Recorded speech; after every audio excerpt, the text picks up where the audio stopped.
I'm Chef Nikki, and I'm an Alchemist chef. Clearly, I'm a chef, but I also am a chef that utilizes different levels of alchemy and plant medicine, infusing them into food experiences. I also work for a lot of well-known celebrities and represent myself as a talent in that space. I do a lot of high-end events, and more than often, I'm having a lot of fun. So I have an event brand. It's like a traveling culinary cannabis tour called the High End Affair. You know, this is a very front of the house and back of the house thing for me. I always tell people that I'm a hospitalitarian because when you're doing things that involve a substance of any type, even if it's alcohol or if it's cannabis, you still have to have safety measurements and you still have to make sure people are comfortable. You know, we want the experience to be very palatable, number one. This is not your college brownies. This is not, you know, you at home like doing your own R&D and like making really extremely dank things because you may not understand measurements and dosing. This is very refined. I'm using things that are not like what we call terpenes. They're not heavy with the terpene profile, so they're not really getting extreme cannabis notes. You're actually getting more of, like I said, a refined dish. So that's number one experience. And number two, I do have to balance your body's chemistry. Part of that, I'm really good in that space because I went to school for pharmaceutical sciences. So I studied pharmaceutical sciences. And taking what I learned there and applying it to correct dosing and balancing. So I am kind of doing this dance with your body chemistry. My favorite part is really making people smile and be happy. Like energetically, I feel like food is an exchange. And I feel like when you are serving food and when you're preparing food, it's more of an energy exchange than it is like technique.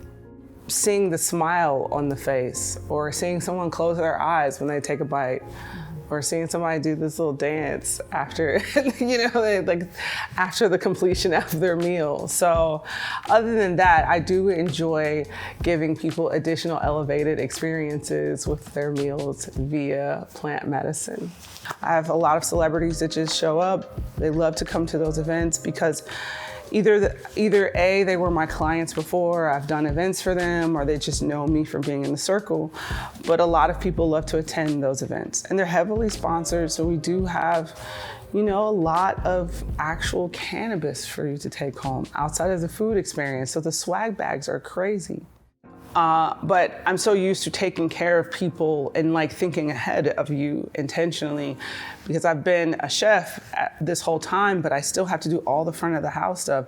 I'm still doing my own floral arrangements. I'm still doing but those are the meticulous things that I actually want to do. Like I for sure can hire someone to do them. And sometimes I have, but I like to do my own floral arrangements and I like to do my own decor and my own tablescapes and settings and things like that. But I also like to make sure all the amenities are there because as soon as you say to me, can I have, yeah, and I don't have to figure out whether we have it or not because I've already thought about it. It's already there. So I may overdo it at first, but it works out. A lot of times my team is like, Chef, I think that's just too much. And I'm like, you might be right, but we're gonna do it anyway. And so there it is.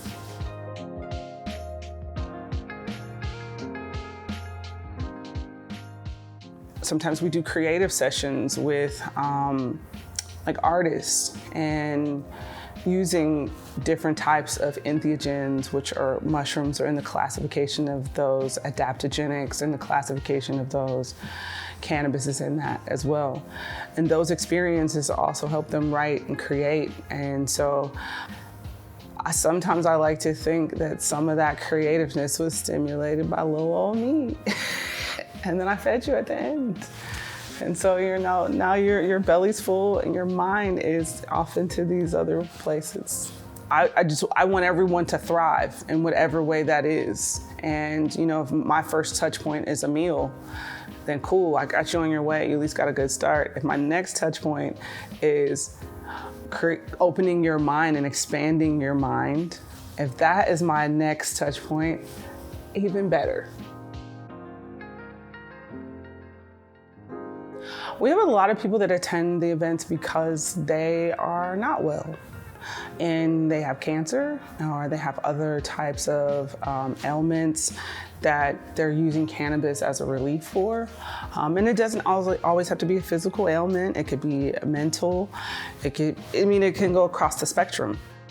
They need that to push through. They need that for mental balance and physical balance and all of those things. So when we're talking about how it affects the body, your body has an endocannabinoid system already that exists, and cannabis comes in there and they're like, ooh, let's enhance these things. Oftentimes you can see the relief on people's faces when they're there because they settle into this, I've waited all day for this.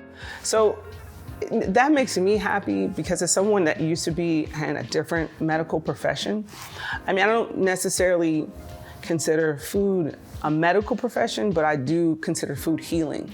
You know what I mean?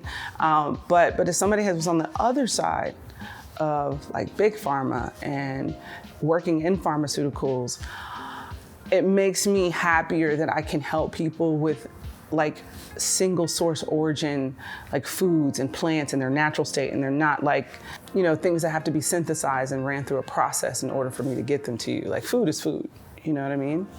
A lot of times, like more of the misconceptions come from kind of like our older generation. So I have spent a lot of time convincing a lot of my aunts and uncles and grandparents and things like that, that this is for healing and this is not considered, for me, a drug at all. And it should never have been criminalized as a drug and classified as a drug. There was a moment where I remember my dad was like, like mushrooms, that's like hard drugs. And I was like, no, it's not. Like hard drugs is really, it's a hard term, it's not. And so, I do spend a lot of time reprogramming. And I think like the war on drugs, I'm an 80s baby, so I was a part of the DARE program. Actively, I have a DARE certificate. They probably hate me now. But yeah, so like that, like conditioning, is something that I spend a lot of time changing that narrative of the conditioning. That's why I said the softer approach and giving people a different landing, and even starting them with CBD just for like, small things. You give your dog CBD. I absolutely give my dog CBD. He's nuts sometimes. I'm like, hey, chill, we'll drop. And he's like, I'm in a good space right now. He's, okay, I like it here. You know what I mean? And that's it.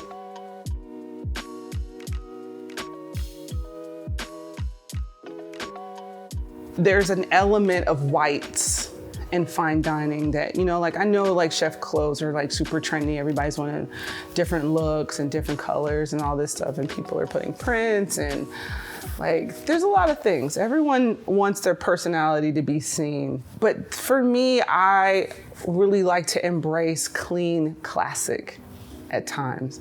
There's also times where I might wear white, I used to wear to the floor aprons. Like that was my look for a second. And then I didn't go as too far as to do the white pants. I did it like once or twice and I was like, this is too much.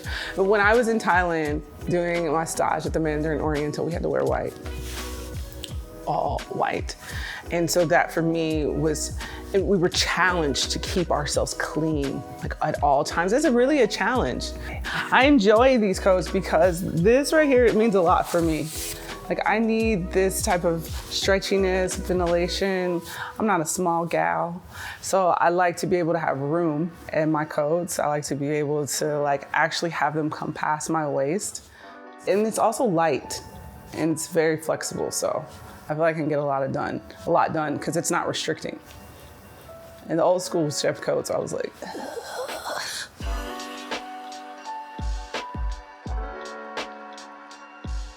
community is really important for me because the kitchen is communal. When you have an environment that speaks to community and kindness and energy, everyone can work together. Particularly why I like to have a lot of women in the kitchen because we have, number one, we always have things to do later. So we're like, let's get this done, let's get out of here. But it is kind of an interesting dance because it's like, girl, I got you, no egos. And I feel like that is really important, letting people shine because everyone has different talents. You gotta let your pastry chef have a moment because they are very special people. They're just built differently. They're like mythical creatures.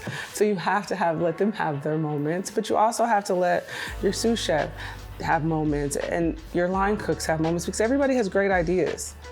Like my pastry chef currently is getting her PhD and she did her dissertation in Black women in fine dining. And we all sit and talk about the disconnect and why we're not seen. We have so many great ideas that are never executed, never heard, never anything. And if you don't have you can recommend something to be on a menu, but the executive chef doesn't have to listen to you. They don't have to hear that because they have their own ideas. So I like to be more inclusive and have the ladies that work for me more seen. I'll let them take complete control. Put your dishes in the document, let me know the ingredients so we can make sure they're sourced, and I'll let them tell me what to do. What's next on your dish so I can get it prepped. Let me see it all the way through. All those. That it's important for people to understand the American aesthetic of food and how it was influenced by transatlantic slavery. I don't ever remember seeing images of Black women as chefs in the forefront in fine dining. I've never seen it. I would love someone to send me a picture if they have it, if it's their grandmother, their auntie, I don't know. But that is something that is a very iconic thing that I wish I had more of. If you even think about the chefs that have won James Beard Awards, it's only till now that you're seeing Black women win them. Nina Compton and Masha Bailey, folks like that. So it's only just more recently are we getting visuals.